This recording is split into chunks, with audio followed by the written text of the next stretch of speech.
আসসালামু আলাইকুম। নবম দশম শ্রেণীর সুপ্রিয় শিক্ষার্থীবৃন্দ, আশা করছি তোমরা সকলে ভালো আছো। এখন তোমাদের সাথে আলোচনা করব তোমাদের ফুলের বিবাহ। এটি নিয়ে আমরা বিস্তারিত আলোচনা করব। লিখেছেন কে? বঙ্কিমচন্দ্র চট্টোপাধ্যায়। এটি নেওয়া হয়েছে লঘু রচনা ও কমলাকান্তের দপ্তর থেকে। বঙ্কিমচন্দ্রের জন্মসাল হলো 1838 এবং মৃত্যুসাল হলো 1894। আমরা বিস্তারিতভাবে আলোচনা করার চেষ্টা করব। চলো শুরু করি। বঙ্কিমচন্দ্র চট্টোপাধ্যায় 26শে জুন 1838 সালে পশ্চিমবঙ্গের 24 পরগনা জেলায় অন্তর্গত কাঁঠালপাড়া গ্রামে জন্মগ্রহণ করেন। তিনি 1858 সালে কলকাতা বিশ্ববিদ্যালয় থেকে BA পরীক্ষায় উত্তীর্ণ হন এবং সে বছরই ডেপুটি ম্যাজিস্ট্রেট ও ডেপুটি কালেক্টর পদে নিযুক্ত হন। তার অসামান্য কৃতিত্ব প্রকাশ পেয়েছে পাশ্চাত্য ভাবাদর্শের বাংলা উপন্যাসের রচিত পথিক হিসেবে। এটা খুবই গুরুত্বপূর্ণ, একটু ভালো করে দেখবে। 1865 সালে প্রকাশিত তার প্রথম বাংলা উপন্যাস দুর্গেশনন্দিনী বাংলা কথাসাহিত্যিক এক নবদিগন্তের উন্মোচন করে। তার অন্যান্য উপন্যাসগুলো এখানে দেওয়া আছে, এগুলো একটু কষ্ট করে তোমরা দেখে নিও। চলো আমরা ডিরেক্ট এটাতে চলে যাই। বৈশাখ মাস বিবাহের মাস। এখানের মধ্যে আমরা ফুলের বিবাহ দিয়ে বুঝতে পারছি যে এখানে ফুলদেরকে বিবাহ দেওয়া হবে। বিভিন্নভাবে কবি এখানে মানুষের জীবনের সাথে ফুলের জীবনকে তুলনা করেছে, তা আমরা এখানে ধারাবাহিকভাবে দেখতে পারবো। বৈশাখ মাস বিবাহের মাস, তাহলে কোন মাসকে বিবাহের মাস বললেন? বৈশাখ মাসকে। আমি একলা বৈশাখ নসিবাবুর ফুলবাগানে বসিয়া একটি বিবাহ দেখিলাম। মানে এখানে কবি বলছে আমি নসিবাবুর ফুলবাগানে বসে একটা বিবাহ অনুষ্ঠান দেখতেছিলাম। ভবিষ্যৎ বরকনে দিগের শিক্ষার্থী লিখিয়া রাখিতেছি। মল্লিকা ফুলের বিবাহ। কার বিবাহ? মল্লিকা ফুল। বৈকাল শৈশব অবসান প্রায় কলিকা কন্যা বিবাহযোগ্য হইয়া আসিল। মানে এই যে ফুল, মল্লিকা ফুলটা বিবাহযোগ্য হয়ে আসিল। কন্যার পিতা বড়লোক নহে, তার মানে কন্যার যে পিতা মানে গাছকে বলতেছে, গাছটা তেমন একটা বড়লোক নয়। ক্ষুদ্র বৃক্ষ মানে ছোট গাছ। তাহাতে আবার অনেকগুলি কন্যাভারগ্রস্ত, মানে ছোট গাছ কিন্তু অনেকগুলো ফুল ফুটছে এবং এই ফুলগুলো সবগুলোই মেয়ে, এজন্য কন্যাভারগ্রস্ত বলছে। মানে আমাদের পারিপার্শ্বিক অবস্থার সাথে কবি এটাকে মিলিয়ে লিখেছেন বলা যায়। সম্বন্ধের অনেক কথা হইয়াছিল, মানে মেয়ের বিবাহের জন্য অনেক দিক থেকে আসছে কিন্তু কোনোটা স্থির হয় না, মানে কোনো দিকে বিবাহ দিতে পারে নাই। উদ্যানের রাজা স্থলপদ্ম নির্দোষ পাত্র বটে, কিন্তু ঘর বড় উঁচু। তার মানে এই যে মল্লিকা ফুলের জন্য প্রথমে বিবাহের প্রস্তাব এসেছিল উদ্যানের রাজা স্থলপদ্ম নির্দোষ পাত্র। তার মানে এই যে উদ্যানের রাজা স্থলপদ্ম একটা ফুল ছিল, সে কিন্তু নির্দোষ ছিল, মানে ছেলে ভালো ছিল, কিন্তু ঘর বড় উঁচু, তার মানে তারা বড় লোক ছিলেন, এই জন্য স্থলপদ্ম অত দূর নামিল না, মানে তার বাবা এই মল্লিকা ফুলের সাথে আর বিবাহ স্থির করিল না। জবা এই বিবাহে অসম্মত ছিল না, মানে জবা ফুল এই বিবাহের মধ্যে রাজি ছিল, কিন্তু জবা বড় রাগী, কিন্তু জবা ফুলটা বড় রাগী ছিল। কন্যাকর্তা পিছাইলেন, মানে এই যে মল্লিকা ফুল ওর বাবা আর দিতে চায় নাই, কারণ বর অনেক রাগে। গন্ধরাজ পাত্র ভালো, কিন্তু বড় দেমাগ, প্রায় তাহার বর পাওয়া যায় না। মানে গন্ধরাজ পাত্র হিসাবে ভালো, কিন্তু তার দেমাগ থাকার কারণে প্রায় তাহার কি পাওয়া যায় না? বর পাওয়া যায় না। এই রূপ অব্যবস্থার সময় ভ্রমররাজ ঘটক হইয়া মল্লিকা বৃক্ষ সদনে উপস্থিত হইলেন। মানে এই যে যখন মল্লিকা ফুলের বাবা অনেক টেনশনে ছিল, মানে কোনো দিকে মেয়ের বিয়ে দিতে পারছে না, যে হিসেবে টেনশন করে ওইরকম, তখন এই ঘটক আসলেন। ঘটক কে ছিল? ঘটক ছিল ভ্রমর। ভ্রমরকে এখানে ঘটক হিসেবে দেখানো হয়েছে। তিনি আসিয়া বলিলেন, গুনগুন গুন মেয়ে আছে। মানে ভ্রমর এসে, ভ্রমর তো আমরা জানি গুনগুন করে, তাই গুনগুন করে বলছে যে মেয়ে আছে। মল্লিকা বৃক্ষ মানে মল্লিকার যে গাছটা ছিল ওই ফুলের গাছ, পাতা নাড়িয়া সাই দিলেন, মানে পাতা নেড়ে সাই দিলেন, হ্যাঁ আছে। ভ্রমর পত্রাসন গ্রহণ করিয়া বসিলেন, মানে ভ্রমর কি করলেন? একটা পাতার মধ্যে সেখানে ওদের ঢালের একটা পাতাতে বসলেন। গুনগুন গুন গুনগুনাগুন মেয়ে দেখিব। তাহলে ভ্রমর বললেন যে হ্যাঁ, তাহলে আমাকে মেয়েটা একটু দেখাও, যাতে আমি বিভিন্ন পাত্রের সন্ধান দিতে পারি। বৃক্ষ, বৃক্ষ বলতে এখানে মল্লিকা বৃক্ষকে বোঝানো হচ্ছে। শাখা নত করিয়া মুদিত নয়না অবগুণ্ঠনবতী কন্যা দেখাইলেন। এখানে মধ্যে শব্দার্থগুলো একটু একটু জেনে নাও। মুদিত নয়না মানে চোখ বন্ধ ছিল ওই কন্যাকে ছিল, কন্যা ছিল যে মল্লিকা ফুল যেটা ছিল তার চোখ বন্ধ ছিল। অবগুণ্ঠনবতী মানে সে ঘোমটা দেওয়া ছিল, তার মাথার মধ্যে কি ছিল? ঘোমটা ছিল। কন্যা দেখাইলেন, তো কন্যা তো তাহলে ভালোভাবে দেখতে পারে নাই। ভ্রমর একবার বৃক্ষকে প্রদক্ষিণ করিয়া আসিয়া বলিল, গুন গুন গুন গুন দেখিতে চাই, ঘোমটা খোলো। মানে এই ভ্রমর বলতেছে, ভ্রমর মানে ঘটক বলতেছে মেয়েটাকে, কাকে? মল্লিকা ফুলকে বলতেছে ঘোমটাটা খোলো, কারণ সে ঘোমটা দিয়ে রাখছে এবং চোখও বন্ধ করে রাখছে। লজ্জাশীল কন্যা কিছুতেই ঘোমটা খোলে না, মানে মল্লিকা ফুল কোনো রকমই ঘোমটা খুলছেন না। বৃক্ষ বলিলেন, আমার মেয়েগুলি বড়ই লাজুক, মানে ওই মল্লিকা গাছটি বললেন যে আমার মেয়েগুলো খুবই লাজুক, তুমি একটু অপেক্ষা করো, আমি মুখ দেখাইতেছি। তখন মল্লিকা বৃক্ষ বললেন যে যে তুমি একটু অপেক্ষা করো। ভ্রমরকে মানে ঘটককে বললেন যে তুমি একটু অপেক্ষা করো, আমি ওদের মুখ দেখাচ্ছি। ভ্রমর ভোঁ করিয়া স্থলপদ্মের বৈঠকখানায় গিয়া রাজপুত্রের সঙ্গে ইয়ার্কি করিতে বসিলেন। মানে ভ্রমর তখন ওই যখন আর মেয়েটা ঘোমটা খুলছে না তখন চলে গেলেন। চলে গিয়ে তিনি একটা জায়গায় বৈঠকখানায় গিয়ে রাজপুত্রের সঙ্গে মানে মজা করছিলেন। এদিকে মল্লিকার সন্ধ্যা ঠাকুরানী দিদি আসিয়া তাহাকে কত বুঝাইতে লাগিল। বলিল, দিদি একবার ঘোমটাটা খোলো, না হলে বর আসিবে না। এখানে সন্ধ্যা ঠাকুরানী মানে সন্ধ্যার সময়টাকে বুঝিয়েছে দিদি হিসেবে, এবং সন্ধ্যাবেলার দিদি তাকে কি করলো, অনেক রিকোয়েস্ট করলো যে মা লক্ষ্মী আমার, চাঁদ আমার, সোনা আমার, মানে এরকম করে রিকোয়েস্ট করলো যে তুমি ঘোমটা খুলো, না হলে বর আসিবে না। কলিকা কতবার ঘাড় নাড়িল, মানে ঘাড় সরাই ফেললো, কতবার রাগ করিয়া মুখ ঘুরাইল, মানে অনেকবার মুখ ঘুরে ফেললো, কতবার বলিল ঠান দিদি তুই যা, মানে দিদিকে রাগান্বিত হয়ে বলছে তুই চলে যা, মানে সন্ধ্যার এই সময়টাকে। কিন্তু শেষে সন্ধ্যার স্নিগ্ধ স্বভাবে মুগ্ধ হইয়া মুখ খুলিল। কিন্তু পরবর্তীতে তার দিদির রিকোয়েস্টে, সবার রিকোয়েস্টে সে মানে মল্লিকা ফুল মুখ খুলিল। তখন ঘটক মহাশয় ভোঁ করিয়া রাজবাড়ি হইতে নামিয়া আসিয়া ঘটকালিতে মন দিলেন। ঘটক তো তখন ছিলেন না, তখন কি করলেন, যখন মেয়েটা মুখ খুললো তখন ঘটক তাড়াতাড়ি করে আসলেন, এসে এবং দেখলেন। কন্যার পরিমেলে মুগ্ধ হইয়া বলিল, গুন গুন গুন গুনগুনাগুন, কন্যা গুণবতী বটে। এখন এই যে যখন ভ্রমর আসলো, এসে দেখলো যে ফুলটা কি হলো, ফুলটা ঘুমটা খুললো, খোলার পর এখানের মধ্যে তিনি বললেন যে হ্যাঁ কন্যা গুণবতী বটে, মানে কন্যার যে ফুলের যে একটা সুবাস অনুসারে তিনি বললেন যে হ্যাঁ কন্যা গুণবতী বটে। ঘরে মধু কত। এখন এই যে ঘরে মধু কত, এটা বুঝতে হলে আমাদেরকে ধারাবাহিকভাবে নিচে নামতে হবে। আমরা আস্তে আস্তে এটা বোঝার চেষ্টা করব। কন্যাকর্তা বৃক্ষ বলিলেন, ফর্দ দিবেন, কড়াই গন্ডায় বুঝাইয়া দিবেন। ভ্রমর বলিল, গুন গুন গুন, আপনার অনেক গুণ। ঘটকালিটা এখানের মধ্যে দেখো বলেছিলেন যে ঘরে মধু কত, এই বিষয়টা দিয়ে আমরা যদি বুঝি, আমরা জানি আমাদের বাঙালি সমাজে আগে পণ প্রথা নামে একটা প্রথা ছিল, যে পণ দিতে হতো, বরদেরকে পণ দিত, মানে বিভিন্ন ধরনের গিফট বা বিভিন্ন ধরনের টাকা পয়সা দিত, বিভিন্ন কিছু দিত। তো এখানে তো ফুলের বিবাহ অনুসারে আসছে, তাই এখানে বলেছে ঘরে মধু কত, মানে আপনি কি কি দিবেন। তাই বলিয়া কন্যাকর্তা মানে কন্যার বাবা বলিলেন, আপনি ওইগুলা নিয়ে মাতামাতি করিয়েন না, মানে আপনার কি লাগবে সেটা আমাকে ফর্দ করে দেন। ফর্দ মানে লিস্ট করে দেন, কড়াই গন্ডায় বুঝাইয়া দিব, ছেলেদেরকে যা যা লাগে তা তা দিব। ভ্রমর বলিলেন, গুণ গুণ গুণ, আপনার অনেক গুণ, মানে আপনার অনেক গুণ আছে। ঘটকালিটা এবার বললেন, তা তো দিবেন ঠিক আছে, কিন্তু আমি যে ঘটকালি করছি ভ্রমর হিসেবে আমাকে কতটুকু দিবেন। কন্যাকর্তা শাখা নাড়িয়া সাই দিলেও তাও হবে, মানে আপনাকে আপনারটাও বুঝিয়ে দেওয়া হবে। ভ্রমর বলি, ঘটকালির কিছু আগাম দিলে হয় না, মানে এখন ভ্রমর বলতেছে যে আগে আগে কিছু দিলে তো ভালো হয়, নগদ দান বড়, গুণ গুণ গুণ, মানে নগদ দিলে আগে আগে দিলে একটু ভালো হয়। ক্ষুদ্র বৃক্ষটি তখন বিরক্ত হইলেন, মানে মল্লিকার বাবা তখন বিরক্ত হইলেন। সকল শাখা নাড়িয়া বলিল, আগে বরের কথা বলো, মানে একটু রাগান্বিত হয়ে বলতেছে আগে বরকে সেটা বলো, বরকে। ভ্রমর, বর অতি সুপাত্র। ভ্রমর এখন বলতেছে বরটা খুবই ভালো, সুপাত্র বলে, তার অনেক গুণ, তার মানে ওই বরের অনেক গুণ আছে। এই সকল কথোপকথন মানুষও শুনিতে পায় না, মানে এই যে কথাগুলো হয় ফুলের মধ্যে, ফুলের বিবাহ নিয়ে, এগুলো মানুষ শুনতে পায় না। আমি কেবল দিব্যকর্ণ পাইয়া এই সকল শুনিয়াছিলাম। আমি শুনিতে লাগিলাম, কুলাচার্য মহাশয় পাখা ছাড়িয়া 6 পা ছড়াইয়া গোলাপের মহিমা কর্তন করিতেছিলেন। বলিলেন যে গোলাপ বংশ বড় কুলীন, কেননা ইহারা ফুলে মেলে। যদি বলো সকল ফুলেই ফুলে, তথাপি গোলাপের গৌরব অধিক, কেননা ইহারা সাক্ষাৎ বঞ্চনা মালির সন্তান। বঞ্চনা মালির মানে হলো যে মালির হাতে অনেক ফুল ফুটে, তাহারা সহস্ত রোপিত, মানে তারা তার হাতেই রোপণ করা হয়েছে। যদি বলো এই ফুলে কাটা আছে, কোন কুলে বা কোন ফুলে নাই। এখানের মধ্যে বলছে যে প্রথমে কবি বলতেছিলেন যে এই কথাগুলো মানুষরা শুনতে পায় না, উনি শুনতে পাচ্ছেন, এবং এখানের মধ্যে গোলাপের যে বৈশিষ্ট্য সেটা বললেন যে গোলাপের বংশ বড় কুলীন, মানে অনেক বড় বংশ, এবং এই ফুলগুলো অনেক ধরনের ফোটে। এই ফুলগুলোকে যে রোপণ করেছেন তিনি হলেন বঞ্চনা মলির সন্তান। বঞ্চনা মলিন বলতে হলো যে যার হাতে অনেক বেশি ফুল ফোটে ওটাকে বুঝিয়েছেন। এবং এখানের মধ্যে বলেছেন যে ক্ষুদ্র বৃক্ষকে মল্লিকার বাবাকে বলতেছে, মল্লিকার বাবা যদি বলে, মল্লিকার বাবা বলতেছে যে এই ফুলে তো কাটা আছে, মানে গোলাপ ফুলে তো কাটা হয়। তো তখন ভ্রমর বলতেছে কোন ফুলে বা কোন সুন্দর ফুলে কাটা হয় না। যাই হোক, ঘটকরাজ কোনরূপ সম্বন্ধ স্থির করিয়া, মানে সম্বন্ধ ঠিক করিলেন।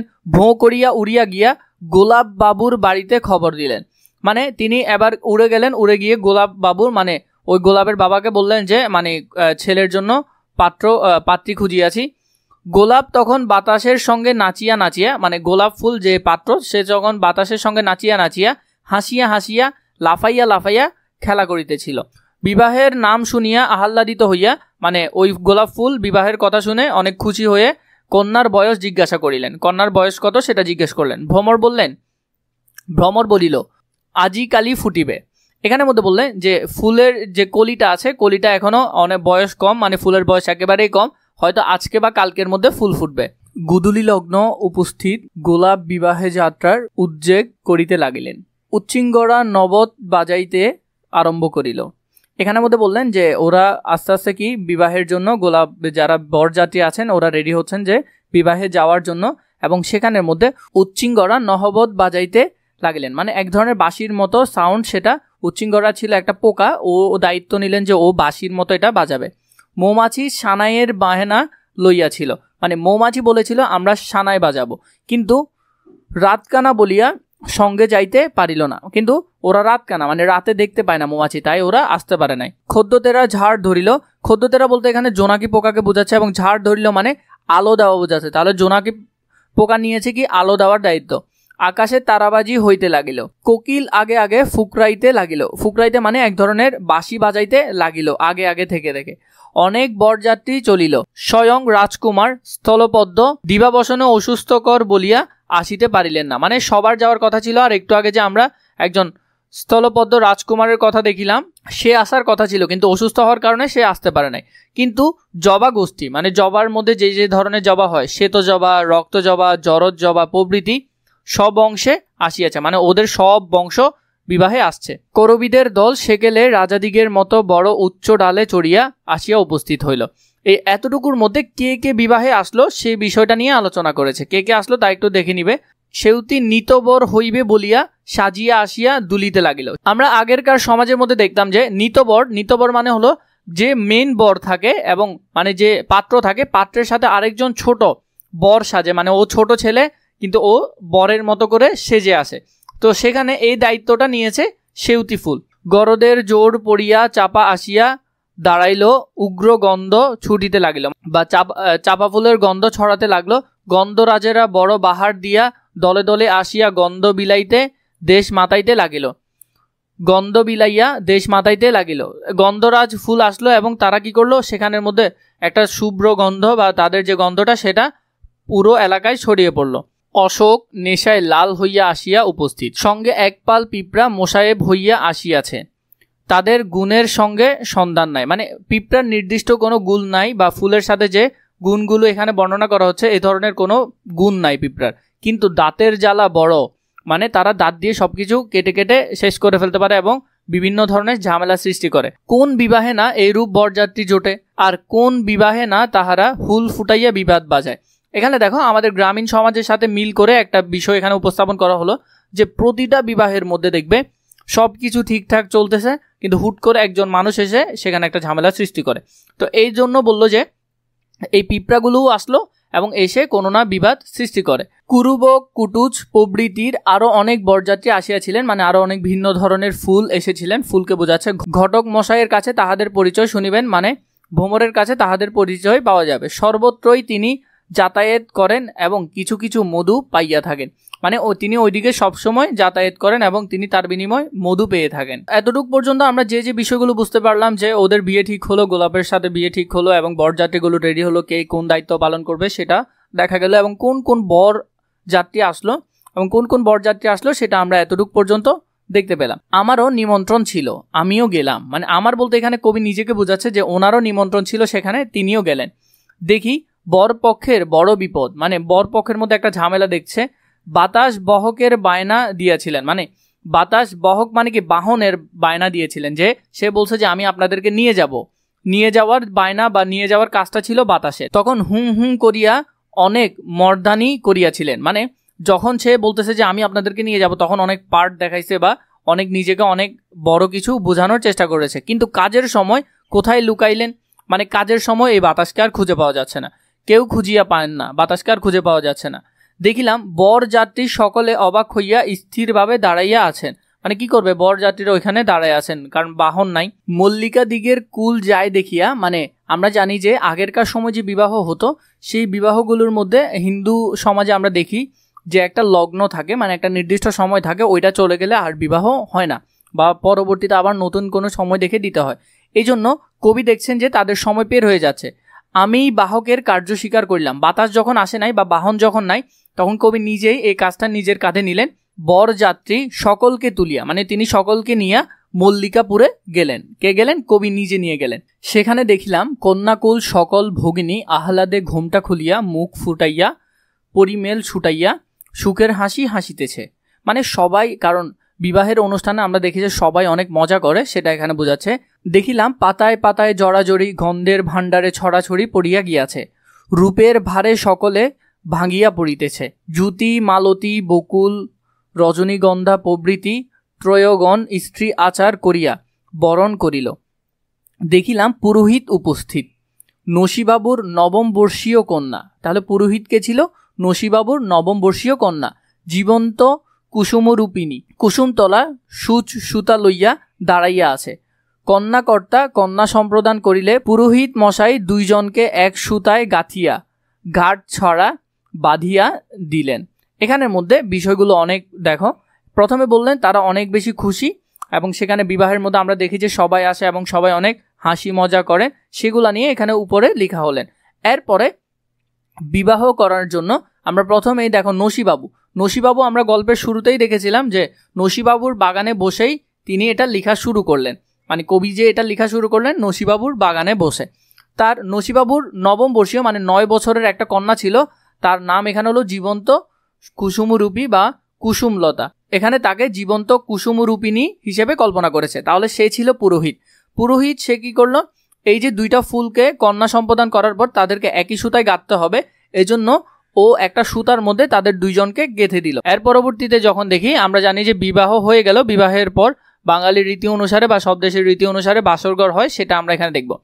তখন বরকে বাসরঘরে লইয়া গেল, মানে বরকে বাসরঘরে নিয়ে গেল। কত যে রসময়ী মধুময়ী সুন্দরী সেখানে বরকে ঘিরিয়া বসিল, তাহা কি বলিব। মানে অনেক অনেক সুন্দর সুন্দর ফুল বা মেয়েরা বরকে ঘিরে বসে আছে। প্রাচীনা ঠাকুরিনী দিদি টগর সাদা প্রাণে বাধা রসিকতা করিতে করিতে শুকাইয়া উঠিল। রঙ্গরণের রাঙ্গা মুখে হাসি ধরে না। জুই কনের সই কনের কাছে গিয়া শুইল। গন্ধরাজকে বর তারকা রাক্ষসী বলিয়া কত তামাশা করিল। বকুল একে বালিকা, তাতে যত গুণ তত রূপ নহে। এক কোণে গিয়া চুপ করিয়া বসিয়া রহিল, আর ঝুমকা ফুল বড় মানুষের গৃহিণীর মতো মোটা নীল শাড়ি ছড়াইয়া জমকাইয়া বসিল। এখানের মধ্যে এই অংশের মধ্যে আমরা দেখলাম যে ছেলেকে বাসর ঘরে নিয়ে যায় এবং সেখানের মধ্যে যে বিভিন্ন ধরনের তার শালিকারা বা ফুলের সইরা হাসি ঠাট্টা মজা করে, সেগুলো এখানে ফুটে উঠল। এবং এর মধ্যে দিয়ে কবি কি করলেন? এখানে বাঙালি বিভিন্ন ফুলের বিভিন্ন বৈশিষ্ট্য, গন্ধ, রূপ ভেদের পার্থক্য এখানে তুলে ধরলেন। কমল কাকা ওঠো, বাড়ি যাই, রাত হয়েছে। ও কি ঢুলে পড়বে যে। কুসুমলতা এই কথা বলিয়া আমার গা ঠেলিতেছিল। চমক হইলে দেখিলাম কিছুই নাই। সেই পুষ্প বাসর কোথায় মিশিল, মনে করিলাম সংসার অনিতই বটে, এই আছে এই নাই। সে রম্য বাসর কোথায় গেল, সেই হাস্যমুখী শুভ্র স্মিত সুধাময়ী পুষ্প সুন্দরী সকল কোথায় গেল। যেখানে সব যাইবে সেখানে, যেখানে রাজা প্রজা পর্বত সমুদ্র গৃহ নক্ষত্রদি গিয়াছে, যা যাইবে বা যাইবে সেখানে ধ্বংসপুরে এই বিবাহের ন্যায় সব শূন্য মিশাইবে, সব বাতাসে গলিয়া যাইবে। এখানের মধ্যে এই যে লেখক যেগুলা চিন্তা করছিলেন, কুসুম বলিল ওঠো না, কি করছো। এতক্ষণ পর্যন্ত যতগুলো ঘটনা হয়েছে সবগুলো কিন্তু কবির অগোচরে, মানে তন্দ্রা বা ঘুমে থাকা অবস্থায়, কিন্তু এখন যেগুলো হচ্ছে এগুলো কিন্তু বাস্তবে। এখন কুসুম বলিল, তাকে বলল কি করছো, ওঠো না। আমি বললাম দূর পাগলি, আমি বিয়ে দিচ্ছিলাম। এখন সে বলতেছে যে আমি বিয়ে দিচ্ছিলাম এতক্ষণ। কুসুম ঘেসে এসে হেসে হেসে কাছে দাঁড়াইয়া আদর করিয়া জিজ্ঞাসা করিল, কার বিয়ে কাকা। কুসুম কবিকে তখন জিজ্ঞেস করছিল কার বিয়ে দিচ্ছিলে। আমি বলিলাম ফুলের বিয়ে। তখন কবি বলছেন যে আমি এতক্ষণ ফুলের বিয়ে দিচ্ছিলাম। ও পোড়া কপাল, ফুলের? আমি বলি কি, আমিও যে এই ফুলের বিয়ে দিয়েছি। এখন কুসুম বলতেছে যে এই ফুলের বিয়ে তো আমিই দিয়েছি, কই? এই যে মালা গেঁথেছি, দেখিলাম সেই মালায় আমার বরকনে রহিয়াছে।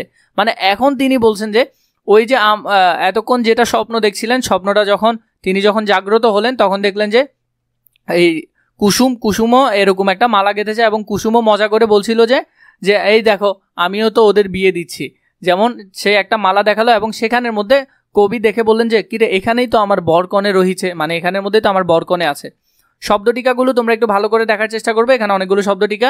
পাঠ পরিচিতি বঙ্কিমচন্দ্র লঘু রচনা কমলাকান্তের দপ্তর গ্রন্থের 9ম সংখ্যক লেখা থেকে ফুলের বিবাহ সংকলন করেছেন, এটা একটু ভালো করে দেখার চেষ্টা করবে। এছাড়া তোমাদের যদি এসএসসি লেভেলে দাগানো বই প্রয়োজন হয় আমাদের সাথে কথা বলবে অথবা এই নাম্বারে মেসেজ দিলে হবে।